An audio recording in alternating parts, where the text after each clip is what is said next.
फट भी पड़ा है। वो क्या है?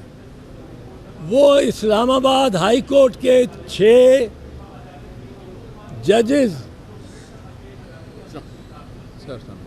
इस्लामाबाद हाई कोर्ट के 6 जजेस की जानिब से जो ख़त लिखा गया है सुप्रीम जुडिशल काउंसिल को, उसकी नज़ीर किसी भी अदलिया या हाई कोर्ट या सुप्रीम कोर्ट में तमाम बर्रे सगीर में जहाँ 50 के करीब हाई कोर्ट्स हैं, किसी जगह किसी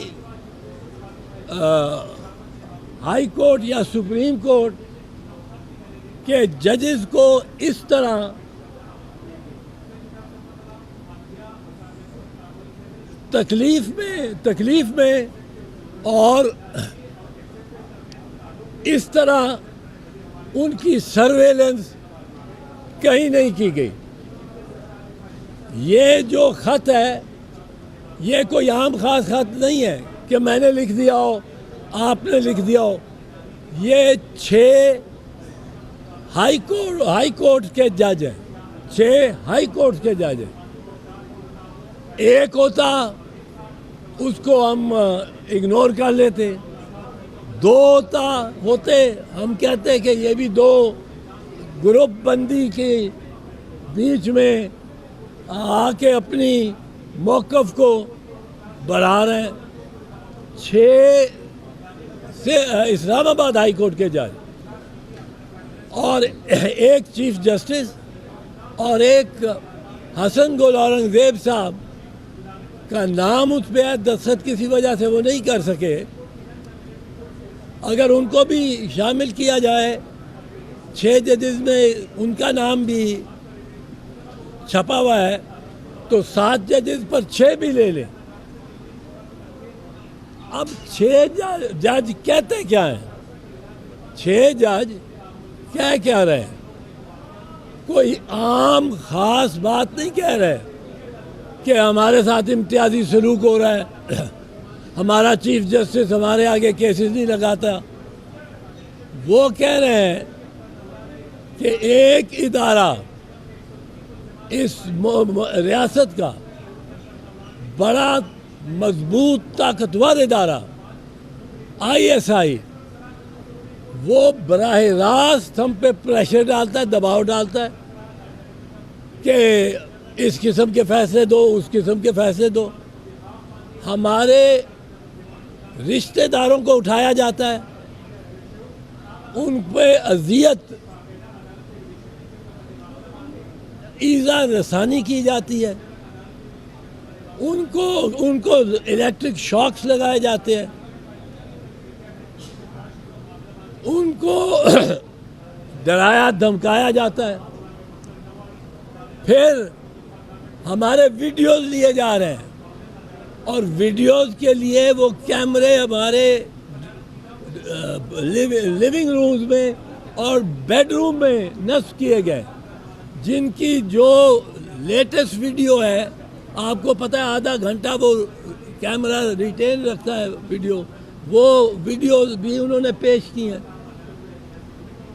अब ये कहना कि इनको यकदम ख्याल आया है किसी एक सियासी जमात या लीडर को के हक में बात करने का, और ये सियासत को उसकी बढ़ा रहे हैं, और ये वाक़यात नहीं हुए। ये कोई एक दिन में इन्होंने नहीं ये सोच लिया बयान देने का। ये बयान, ये मौक़िफ़ उन्होंने जुलाई 2023 को अपने चीफ जस्टिस को ख़त लिखकर ये पेश किया कि ये हो रहा है हमारे साथ। चीफ जस्टिस आमिर फ़ारूक का क्या रवैया था? उन्होंने कहा कोई नहीं, मैं बात कर लूँगा डायरेक्टर जनरल सेंट्रल ISI के से, और फिर कहा कि मैंने बात कर ली, अब आपका अब आपके के पीछे हिस्सा नहीं लगते, कोई धमकी नहीं आएगी। फरवरी तक उन्होंने इंतज़ार किया। फरवरी 2024 को उन्होंने एक और खत लिखा और इस खत के मंदरजात चीफ जस्टिस ऑफ पाकिस्तान तक भी पहुंचे, चीफ जस्टिस उमर अता बंदयाल के पास भी पहुंचे, सीनियर प्यूनी जज जो जब सीनियर प्यूनी जज थे वो अब चीफ जस्टिस ऑफ पाकिस्तान है, उन तक भी पहुंचे। कोई इस पे कोई कार्रवाई नहीं की गई और ये बदस्तूर जजों को दबाव में लिया जाता रहा, ताकि इन्होंने परसों एक और खत लिखा। अब इस खत की कोई पूछता, कहते हैं लोग मैं यहाँ हूँ, कई लोग कह रहे हैं जी कोई नहीं, ये खत यूं ही ये कोई बनी बनाई भी बात है, ये अफसाना है। अब क्या ये अफसाना है या इसमें कोई वज़न है, कोई इसमें सच्चाई है? मैं ये बताना चाहता हूँ आपको, आपके नाजरीन को, ये ज़रूरी है कि मैं अगर कोई बयान देता हूँ, ISI की तरफ से इनकार आ जाता है, हमने नहीं किया, जजेस की तरफ से इकरार है कि किया है। अब आपने किस तरह परखना है? एक पैमाना ये होता है कि किसकी बात में रिंग ऑफ ट्रूथ है, रिंग ऑफ ट्रूथ, किसकी बात रिंग्स ट्रू, घंटी बजती है सच्चाई की, ये जब बात करता है घंटी सच्चाई की बजती है। अब वो घंटी जब सच्चाई की बजती है, वो किस तरह बजती है सच्चाई की कि इन्होंने पहला खत नहीं लिखा, 2 खत पहले लिखे हैं, यही शिकायत की है, साल के ऊपर मुहित ये इनकी शिकायतें हैं, ये सच्ची बात लगती है कि इन्होंने बयान सच दे रहे। दूसरा रिंग ऑफ ट्रूथ क्या है? दूसरा रिंग ऑफ ट्रूथ ये है कि ये कोई एक जज नहीं है अकेला, 6 जज है, एक खातून जज है, वो भी इसमें अपनी शिकायत कर रही और बरमला तीसरी मरतबा कर रहे हैं। ये रिंग ऑफ ट्रूथ है। इसमें रिंग ऑफ ट्रूथ और क्या है? रिंग ऑफ ट्रूथ ये है कि खसूस, ये मुबहम नहीं है कि हमें आके टेलीफोन आते हैं, मैं कहता हूँ जी मुझे फ़ोन आते हैं, फ़ोन का पता ही नहीं कौन, वो इनकार करते हैं हमने नहीं किया, मैं नंबर नहीं होता, नंबर आता ही नहीं मेरे पास। रिंग ऑफ ट्रूथ ये है कि एक वाक़े को उन्होंने तफसीलन बयान किया, स्पेसिफिकली बयान किया कि ये हमारे साथ हमारे मुलाजिम को उठा के ले गए, एक जज के रिश्तेदार को उठा के ले गए।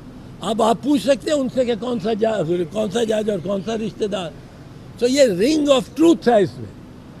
दूसरा एक और तरीका होता है एक बयान की सच्चाई को परखने का कि क्या इस बयान को किसी तरह से तक़वियत पहुंचती है, एविडेंस नहीं है, तक़वियत, उस शहादत को तक़वियत पहुंच, वहाँ ये इसको तक़वियत यानी करॉबोरेशन है इसकी। ये अकेला ही आदमी बयान दे रहा है कि कोई और भी वाक़यात हैं जो इसके बयान को मोतबर साबित करते हैं। अब इसमें आप देखिए करॉबोरेशन है। करॉबोरेशन ये है कि वो जज साहब के घर से वो कैमरे निकले हैं, कैमरा तो निकला है बेडरूम से, कैमरा तो निकला है लिविंग रूम से। अब जब ये जज साहब कहता है कि ये कैमरे क्या कर रहे थे, वो बल्ब बदलना चाहता था, वो बल्ब बदलने गया पीछे तो वो वहाँ कैमरा लगा हुआ है उसी सॉकेट में और वो वीडियो चल रही है, वो निकाल के जब उसे, अब ये करॉबोरेट हो गया उनकी बयान को। अब ये करॉबोरेशन और रिंग ऑफ ट्रूथ इन 6 जजेस के बयान में और के ख़त में आता है और इन्होंने कोशिश कर ली थी with chief justice Amir Mahmood, chief justice Umar Ata Bandial, chief justice Qazi Faez Isa, क्योंकि उस वक्त जब ये सीनियर जज थे तो उनके सामने भी ये पेश हुआ, ये लिखा है। अब इनके पास एक मुद्दबाना तरीका यही था कि ये सुप्रीम जुडिशल काउंसिल के सामने पेश कर देते। उसका इख्तियार है कि नहीं, वो एक बड़ा मोतबर पाकिस्तान की अदलिया का सबसे मोतबर आला तरीन इदारा है और जजों को डिसिप्लिन करने के लिए उसको कर दिया। अब यहाँ चल रही है कि जी उन्होंने ये बनाई बात यूं ही बनाई है और किसी एक जमात को फ़ायदा पहुँचाने के लिए। भाई साहब रुके, सुने, 6 जज है सुप्रीम कोर्ट के, इस्लामाबाद हाई कोर्ट के। सारी कौम को इनका ममनून होना चाहिए। सारी कौम को उन्होंने सामने रख दिया है कि जजों पे इस तरह दबाव डाला जाता है और इस तरह दबाव उन्होंने कहा है सबॉर्डिनेट जुडिशरी में भी जो जज जिस डिस्ट्रिक्ट जज के ऊपर दबाव डाला गया उसने नहीं दबाव में आया, उसको बहावलपुर भेज दिया, पंजाब वापस भेजा, फिर बहावलपुर भेज दिया। अब इतनी बातें जो कि करॉबोरेट नहीं करती हों, जो रिंग ऑफ ट्रूथ भी घंटी बजाती हों कि ये सच्चा है, और 6 जजों आप उनका क्या कर सकते हैं? ये अदलिया अंडर थ्रेट है, ये अदलिया अंडर अटैक है, इट इज़ अंडर अटैक। और इसके दिफा के लिए अगर जज भी खड़े होते हैं तो पाकिस्तान के बुकरा एक इनकी फौज बन के इनके साथ चलेंगे। लेकिन इसमें ज़रूरी है कि काजी साहब इसका नोटिस, ये कल जो हो गई फुल कोर्ट की मीटिंग, हमें नहीं उसमें पता क्या हुआ, कुछ निकला तो नहीं। उस फुल कोर्ट की मीटिंग में चाहिए तो ये था कि एक ट्राइब्यूनल बना देते। ट्राइब्यूनल बनाने का एक आसान तरीका है मैम, आपने 11 जजेस का ट्राइब्यूनल बनाना है, ऊपर से शुरू करें 1 2 3 4 5 6 7 8 9 10 11 ट्राइब्यूनल बना दें, किसी को एतराज़ नहीं होगा। काजी साहब को एतराज़ होता था उमर बंदयाल साहब के दौर में कि जी वो सीनियर जजेस को नहीं लगाते, जूनियर जजेस को लगाते। आप 11 जजेस का 13 जजेस का बेंच बनाएं, सारे सीनियर जजेस रखें बिला इम्तियाज़, और उनके आगे ये मुद्दा, ये लेटर एज ए कंप्लेंट पेश हो। वो जजेस जिन्होंने ख़त लिखा है वो भी पेश हो, उनके वकला भी पेश हो, नोटिस दें जिसमें इसने रॉन्ग डूइंग की हुई है। वो किसी इदारे का हेड है या डिप्टी हेड है, जिसका नाम इसमें आया है, जिस इदारे का, उसके हेड को बुलाएं, वहाँ उसको ये ख़त दें और कहें आपका इसके बारे में क्या एक्सप्लेनेशन है। 6 हाई कोर्ट के जजेस का इस तरह दलेरी के साथ ये लिख देना एक मामला जिसको वो पूरा साल चेज़ करते रहे, वो कर देना, ये कोई छोटी बात नहीं है। ये अदलिया की बुनियादें हिला देने वाला इनकलाब का पेश खैमा है।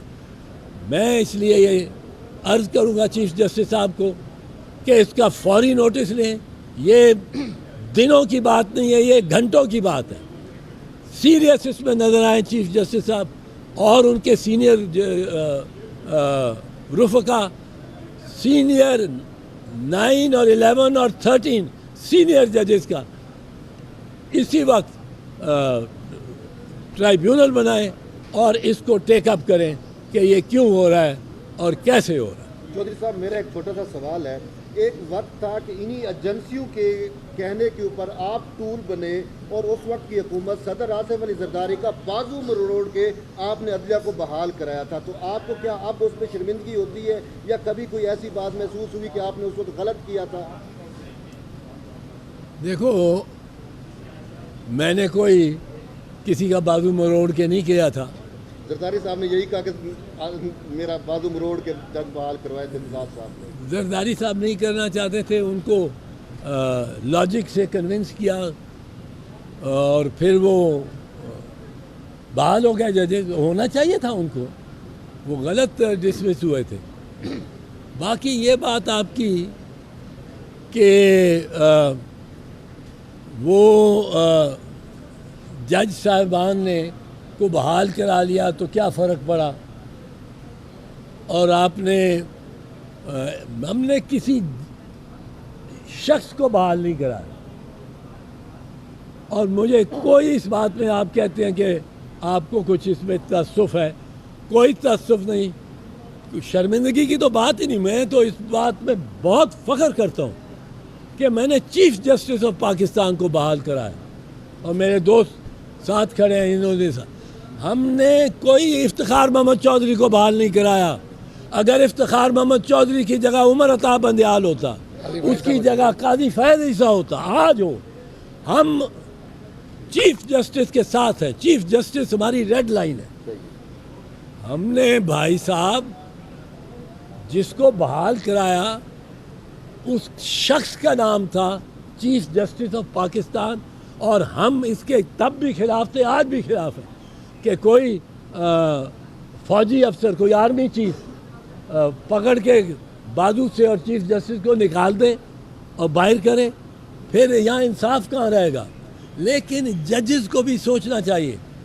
सईदुज़्ज़मान सिद्दीकी साहब थे, चीफ जस्टिस थे सुप्रीम कोर्ट के, उनको परवेज़ मुशर्रफ ने कहा आप फारिग हैं, उन्होंने बिस्तर बंद बांधा, सामान शामान लिया, शाम की फ़्लाइट से वो कराची चले गए। इसी तरह अनवारुल हक थे, बड़े कंट्रोवर्शियल थे, उन्होंने शहीद जुल्फ़िकार अली भुट्टो को फांसी लगाया था, पर वो भी कबूतर की तरह चले गए। उनसे पहले याकूब अली साहब थे, वो भी घर चले गए। इफ्तिखार मोहम्मद चौधरी ने जब उनको कहा कि आप इस्तीफ़ा दें, जर्नैलों ने घेराव डाला हुआ था, उन्होंने कहा आप इस्तीफ़ा दें। इफ्तिखार मोहम्मद चौधरी ने कहा मैं नहीं देता। उन्होंने कहा आपको इस्तीफ़ा देना पड़ेगा। उन्होंने कहा मैं नहीं इस्तीफ़ा दूंगा, I am the chief justice, और मैं चीफ जस्टिस हूँ। जब ये आवाज़ वकला तक पहुँची कि ये उनका मुज़ाकरा हुआ है, वकला एक समुंदर की लहर की तरह उठे और सारे साहिल पे उन्होंने डुबो दिया सब। ये वकला इसी तरह एक समुंदर की लहर की तरह उठेंगे, पर ये जजेस इस लेटर को सीरियसली लें। खैबर से कराची तक और लाहौर से वाघा तक जितने सुपीरियर कोर्ट्स के जजेस हैं, वो ये समझें ये 6 जज साहिबान हमारी बात कर रहे हैं, उनसे भी ये हो रहा होगा। ये उनको भी, जजेस को, सबको जोड़ के, मिल के, इकट्ठे बैठ के और ये फैसला करना चाहिए कि हमने ये बर्दाश्त नहीं करना, और हमने इस पे ये ट्राइब्यूनल बना के, जैसे मैंने कहा, और इसकी तय तक पहुंचना है और जिम्मेदारों को जिम्मेदारी उनकी लगानी। साहब ये बताएगा कि आज वज़ीर-ए-आज़म शहबाज शरीफ की चीफ जस्टिस काजी फैसल साहब से मुलाकात होने जा रही है। इस सूरत हाल में क्या वज़ीर-ए-आज़म, क्योंकि एजेंसियाँ उनके अंडर हैं, चीफ जस्टिस पाकिस्तान से तो मुलाकात करनी चाहिए कि जो फुल कोर्ट हुआ उसके ऐलानिए से पहले? करनी तो नहीं चाहिए थी, नहीं करनी चाहिए बिल्कुल, और करे और होगी भी। इस पे अगर वो कोई बात भी नहीं करते, मिसाल के तौर पे क्या बात कर सकते, चीफ जस्टिस साहब से वो ये बात नहीं कर सकते कि जी आप ट्राइब्यूनल बनाएं। भाई आप कौन हैं बताने वाले, आपके तो फरीक है। चीफ जस्टिस साहब से वो ये नहीं बात कर सकते कि मेरा जो DGC है या DGISI है, ये स्टाफ अफसर्स हैं टू द प्राइम मिनिस्टर। इनमें इन्होंने ये नहीं किया, शरीफ लोग हैं, अच्छे लोग हैं, ये बात नहीं कर सकते, क्योंकि यही मुतनाज़ा बात है जिसको तय होना है। तो अब चीफ जस्टिस साहब ये बात कर लें कि क्या चाय की प्याली में चीनी काफ़ी है, ठीक है। जिस तरह आपने बाकी में किरदार अदा किया था अध्यक्ष की बहाली में, सपोज अब की बात अध्यक्ष के तहफ़्फ़ुज़ के लिए और अंदरूनी मुदाखलत के खिलाफ भी वकला की तहरीक चलती है, तो क्या आप उसको उसी तरीके से लीड करने और वकला को मोबिलाइज करने के लिए रेडी है?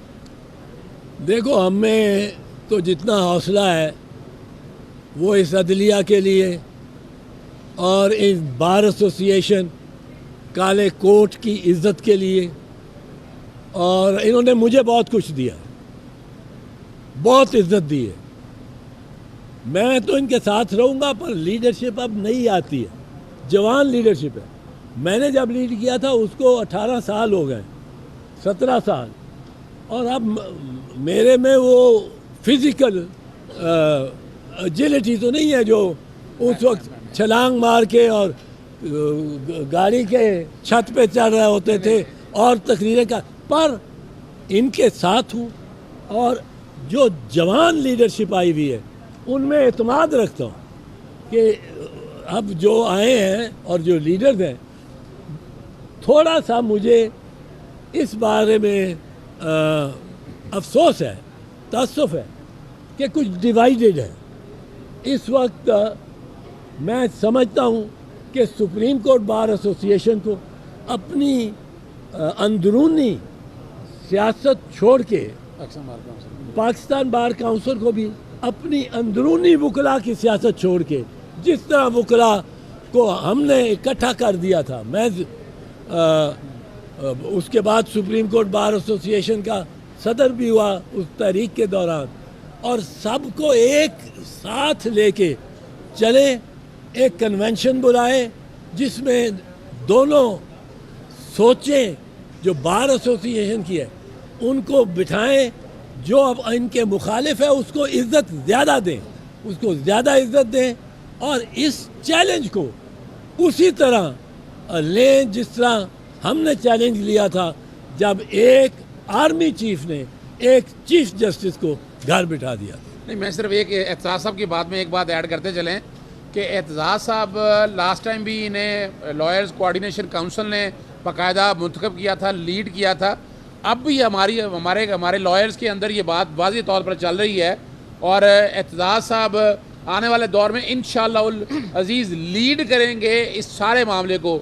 इन्होंने पिछले अरसे से जिस तरह वाइब्रेंट होकर एतजाज़ साहब ने एक रोल प्ले किया है, वकला बरादरी बड़ी इज्जत की निगाह से देखती है और अभी भी समझते हैं। अभी भी देख लें आप कि जिस तरह खुल के बात कर रहे हैं और एक एक चीज़, और उस वक्त भी और अब भी, तो हम बाकायदा गुजारिश भी करेंगे और हम बाकायदा अपने लॉयर्स कम्युनिटी को मोटिवेट और मोबिलाइज भी करेंगे कि एतजाज़ साहब बिल्कुल ये साथ रहेंगे और फ्रंट के लीडर के तौर पर इंशाल्लाह किरदार अदा करेंगे। उस वक्त भी बार काउंसिलें डिवाइडेड थी, बार एसोसिएशन डिवाइडेड थी, लेकिन उसके बावजूद भी लॉयर्स ने बहुत बड़ी एक किरदार अदा किया, जिसकी बदौलत आज ये जो सुप्रीम कोर्ट यहाँ बैठी हुई है, ये मरहून मिन्नत है उस लॉयर्स मूवमेंट की। उन्हें सोचना है कि उस लॉयर्स मूवमेंट की वजह से आज ये जजेस हैं, वकला ने पासदारी की है। अभी भी हम समझते हैं कि इस जुडिशरी को, उन रवायात को सामने रखते हुए, एक तो अपना एतजाज़ साहब ने बता दिया है कि मिलना नहीं चाहिए जस्टिस काजी फाइज़ साहब को, हमारे सरबराह हैं सुप्रीम कोर्ट के, उन्हें बिल्कुल नहीं मिलना चाहिए। ना इलामिया आया इस वक्त कि फुल कोर्ट का इलामिया क्या है, वो भी सामने आना चाहिए था। लेकिन याद रखिएगा कि वकला तहरीक जो है वो पनप रही है, और ईद के फ़ौरन बाद अभी प्रोफेशनल ग्रुप का भी इजलास हुआ था और ये चीज़ें आगे जा रही हैं। जी, मैं ये अर्ज़ कर दूं आखिर में कि ये 6 जजेस जो हैं ये कौम के हीरो हैं, और कौम इनकी इस ये जो इन्होंने किया है, ख़त लिखा है और ये जो कदम उठाया है, दलेराना कदम उठाया है, 1 साल से उठा रहे हैं, और सारे जजेस पाकिस्तान के सुन लें कि ये मौका है, ये वक्त है कि आपने कॉर्नीलियस के कबीले में खड़ा होना है या चीफ जस्टिस मुनीर के कबीले में खड़ा होना। अब कौम इस तरह आपको जज करेगी। कॉर्नीलियस का कबीला अकलियत में भी जब था, कॉर्नीलियस वो लिखता था फैसला जो उसके दिल में और ज़मीर मानता था, एक क्रिश्चियन था। मुनीर, जस्टिस मुनीर तमीज़ुद्दीन के फैसले से लेके गवर्नर जनरल रेफरेंस, 200 के केस में मार्शल लॉ को उन्होंने वैलिडेट कर दिया, वो कबीला है। आज के बाद ये जज पहचाने जाएंगे इससे कि ये जा रहे हैं कॉर्नेलियस वाले, ये जाए वो जो मुनीर के साथी।